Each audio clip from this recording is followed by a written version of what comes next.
All right, this week's chapter of Fairy Tale, chapter 411. It starts off kind of confusing because I don't know exactly what I'm supposed to take from Gray turning half demon, or at least his skins are turning to look like a demon. And that's I'm supposed to assume that that's why he absorbed most of the blast for both him and Natsu.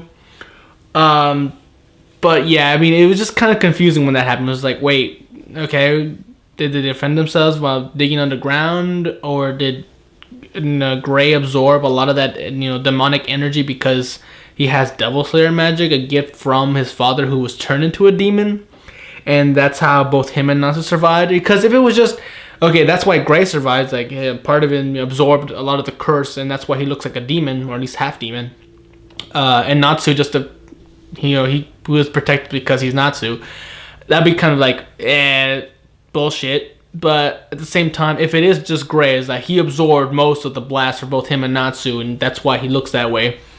I'm gonna just assume it's like, okay, that's actually a very interesting plot point. It's like, okay, does that mean now that Gray is at risk of turning into a demon if he encounters too many demons or Devil Slayer magic or something like that, demon energy or curses? I mean, that would be interesting.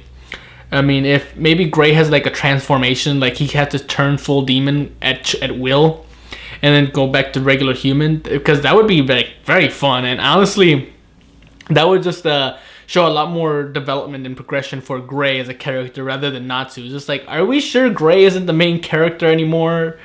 Like, because at this point, he seems to have the more interesting powers and the more interesting power-ups rather than Natsu. Because immediately as Gray falls to the ground saying, I'm too tired and I gotta depend on Natsu now to take down Martyr Gear by himself. And he falls to the ground, Natsu's like, fine. Or he gets mad because he assumes Gray's been knocked out or dead. I have no idea. But immediately he just jumps at Martyr Gear and just starts beating on him. And it was just like, okay, what's going on? And you see like the scales coming in. It's like, okay, Dragon Force, that's what's going on. But it doesn't even look like he's using lightning. He's just using basic fire. And then he uses this new attack saying, this is the power I've inherited from Igneos. I was like, what? I mean, where did this come from? It's a brand new attack. He seems to be getting his power from nowhere. And it starts beating on Martyr Gear. Martyr Gear's kind of losing. He's like, damn, no. And I don't really know what to think about that. So far, unless we get a good explanation, I'm just going to assume that this is just another form of Fairy Tail's friendship power-up. And it just, I got this power I've always had. I just never had the chance to summon it. I don't know.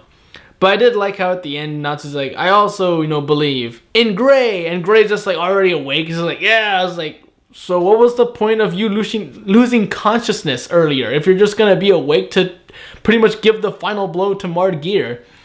But it's just like, okay, either way.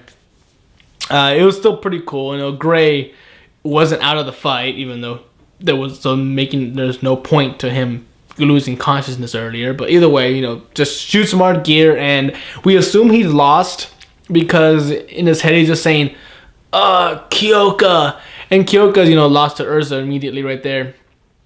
And, she's saying, don't worry.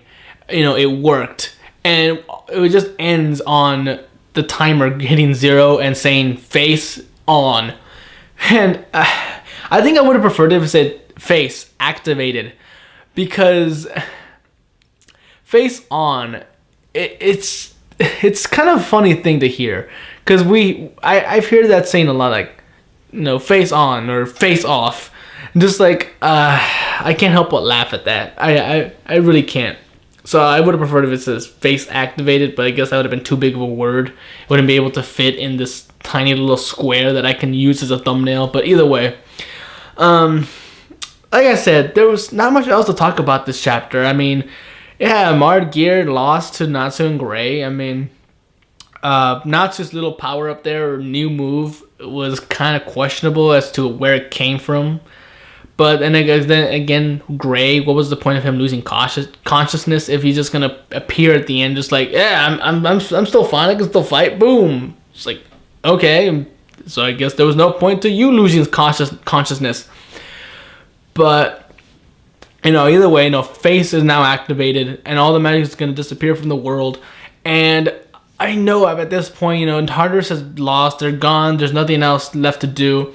But immediately, now that there's no magic, E.N.D is just going to activate by itself. Maybe. Because now that there's no other demons to activate it, who's going to do it? So I'm just going to assume E.N.D, awakens by himself.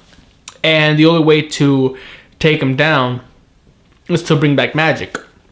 And the only way to do that is to reverse, the effects, and that's Lumen Histoire. But either way, it's going to be interesting to see all the magic gone. And, the fairy tale's going to have to find a new way to, at least survive E.N.D's first few attacks. But either way, like I said, there's not much else to talk about this chapter. And really, it's just more build-up as to the power of E.N.D and what he's going to do. Either way, I'm a little excited for the next chapter. This chapter left me a bit confused, and I am hoping for an answer as to some of these questions in the next chapter, or at least sometime after the arc. So I need some answers to certain questions. Otherwise, I'm just gonna have to assume, the power of friendship again, and I don't want to do that. I really don't want to do that.